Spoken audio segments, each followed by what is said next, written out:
Apa kamu percaya sama manusia reptil?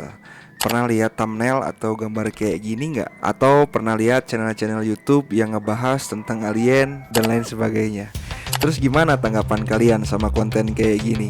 Skeptis nggak? Percaya nggak? Kayaknya emang sedikit nggak masuk akal, tapi penemuan ini katanya legit dan menyatakan bahwa ada makhluk yang bentuk atau anatomi tubuhnya mendekati kriteria alien. Yuk kita bahas lewat traffic publik di internet. Jadi awalnya lagi iseng internetan, terus lihat podcast ini, terus nonton sama dengerin, ternyata isinya bikin penasaran. Di awal podcast aja, dua orang ini udah ngebahas hal yang seru. Mereka ngebahas tentang peneliti di naskah Peru yang nemuin fosil mumi tridaktil atau yang punya tangan dan kaki berjari 3. Dari sini kepo itu muncul.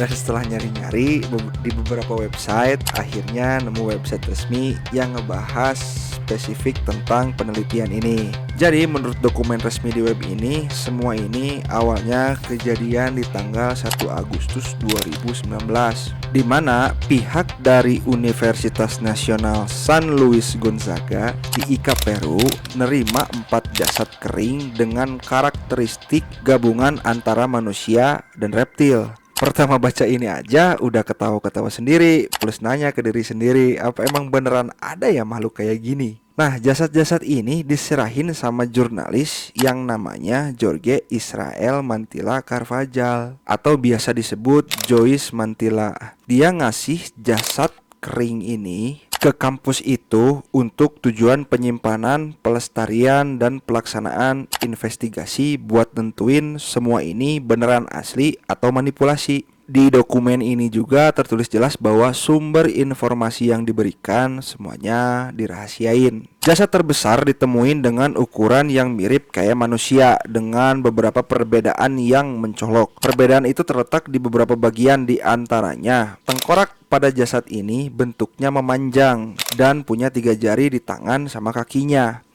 Udah kayak kriteria alien banget gak sih?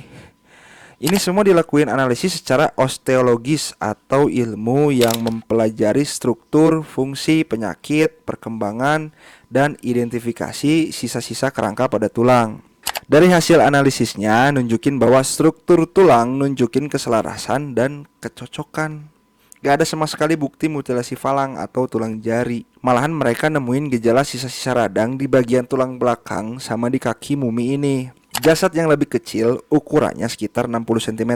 Terus struktur morfologi dan anatominya beda dari manusia. Kulitnya punya karakteristik menyerupai reptil dan punya 3 jari di tangan sama kakinya. Mereka punya tengkorak yang besar sama sistem tulang dan sendi yang secara umum beda dari anatomi manusia atau sangat unik. Di dokumen penelitian ini juga disebutin bahwa penting untuk dicatat kalau mereka nggak nemuin elemen penyambung atau pendukung yang kaku atau logam pada persendian di seluruh tubuh. Gila gak sih? Jadi semuanya itu emang beneran asli katanya. Tapi di analisis metalurgi yang dilakuin pakai mikroskop elektron pada implan pektoral di bagian dada, di situ mereka nemuin logam implan yang terdiri dari beberapa bagian, yaitu logam sama osmium sebagai elemen yang dominan.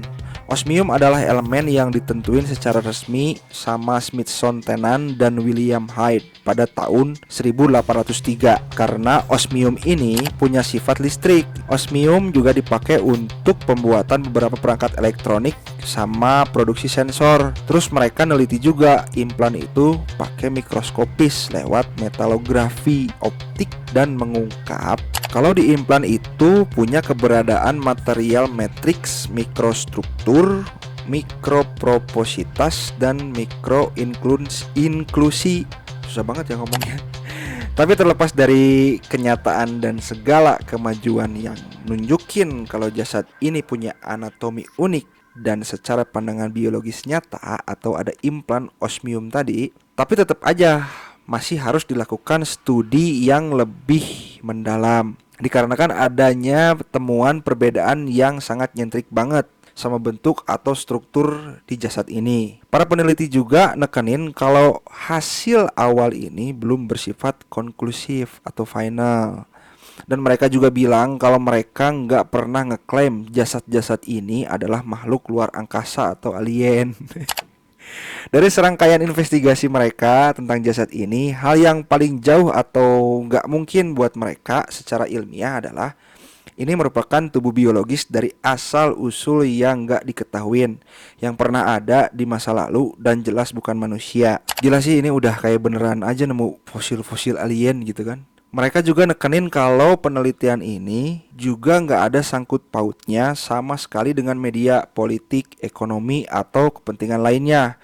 Tujuan mereka cuma satu, yaitu meneliti semua ini pakai metode ilmiah manusia guna nentuin secara ketat apakah jasad tridaktil kering yang tampak seperti alien ini asli atau palsu, apakah berasal dari biologis atau bukan, dan untuk mengungkap misteri seputar keasliannya. Dan akhir hasil investigasi ini yang ditandatangani beberapa peneliti dan orang-orang yang memiliki kompetensi di bidang ini nyatain bahwa jasad-jasad kering yang dipelajari sepenuhnya ini adalah asli dari sudut pandang biologis dan tidak menunjukkan tanda-tanda telah dimanipulasi atau dirakit dengan cara apapun. Pendekatan ilmiah para peneliti udah dilakuin secara ketat dan semua hasilnya ngedukung sama keaslian pada jasad-jasad ini. Jadi benar kata orang yang di podcast bilang kalau gak mungkin ada orang yang bisa mereplika atau malsuin tulang rawan, malsuin kapiler, jantung, katup, dan janin di dalam tubuh. When you actually look at the CT scans and the X-rays, you start to realize that this can't be faked. You can't fake bone cartilage. You can't fake capillaries and heart valves and a fetus inside the body. So it's so nuts. Dude, it's crazy. Some of them have eggs inside them. Some of them have fetuses. Like it it's looks like the eggs are big. Like big eggs like inside them. Yeah, and these are small beings. These ones are meant to be like the little kind of like.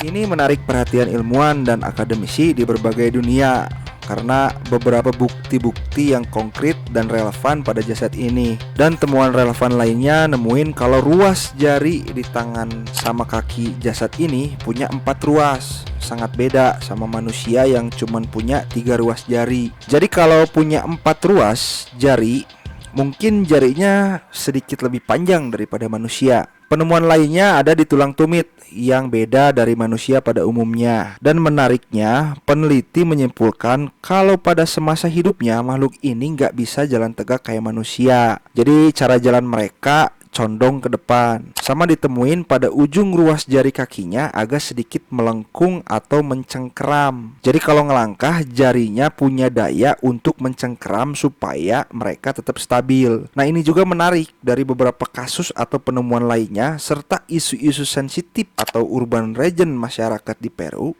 yang kerap sekali dekat dengan zaman para Inka. Secara ilmiah, budaya, agama, dan filosofis selama berabad-abad. Ternyata sebelum adanya penemuan makhluk ini sama peneliti, makhluk ini udah dianggap sebagai keberadaan yang mutlak alias udah bukan mitos lagi bagi masyarakat di Peru. Cuman mungkin pada waktu itu belum nemuin bukti keberadaan makhluk ini. Jadi mungkin masih banyak orang yang skeptis dan menganggap bahwa makhluk ini adalah mitos. Buktinya banyak banget, kayak beberapa peninggalan di sana yang nemuin gambar atau simbol dari makhluk 3 jari ini di batu, di patung-patung yang ditulis atau diukir sama leluhurnya sebelum mereka. Terus yang gilanya, gambar atau simbol ini banyak banget ditemuin di beberapa wilayah kayak Meksiko, Ekuador, Venezuela, Bolivia, Argentina, Kolombia, dan Amerika Tengah. Kayaknya bukan kebetulan aja gitu gambar atau simbol ini ditemuin di zaman modern.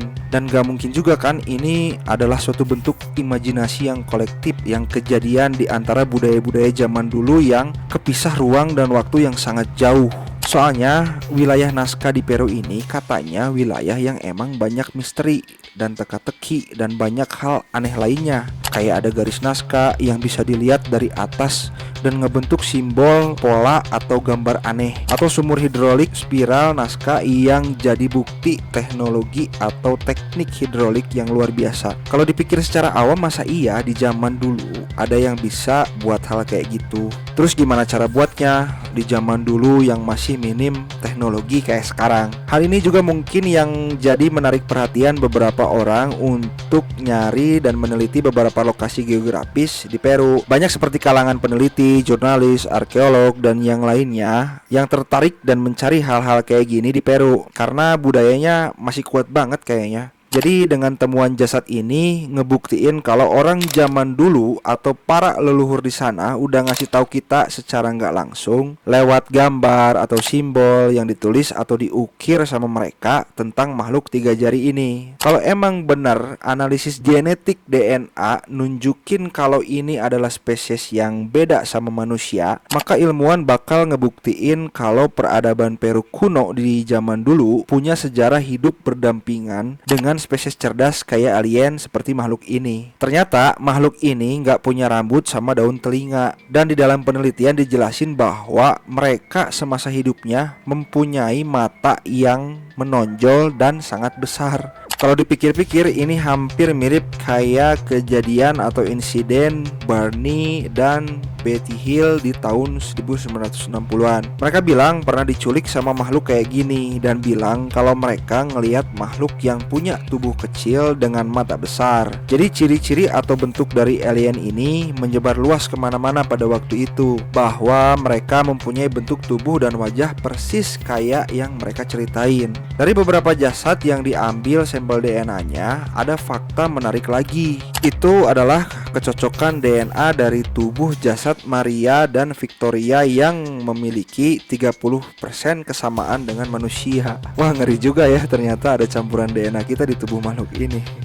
Apakah ras manusia pernah berkembang biak dengan makhluk ini? Jadi kalau kata kalian gimana? Kalau selama ini kalian skeptis dengan alien, apakah dengan kejadian ini kalian jadi percaya sama keberadaan makhluk satu ini? Sebenarnya ada banyak fakta-fakta lain yang bisa kalian lihat sendiri langsung di web resminya. Coba deh kalian cari tahu sendiri di internet, atau kalian punya sumber-sumber terpercaya untuk hal ini, boleh share di komentar atau hubungi channel ini. Oke, mungkin segitu aja konten kali ini, semoga bermanfaat. Kalau kalian suka sama kontennya boleh like, komen, dan subscribe, atau share video ini ke teman-teman kalian.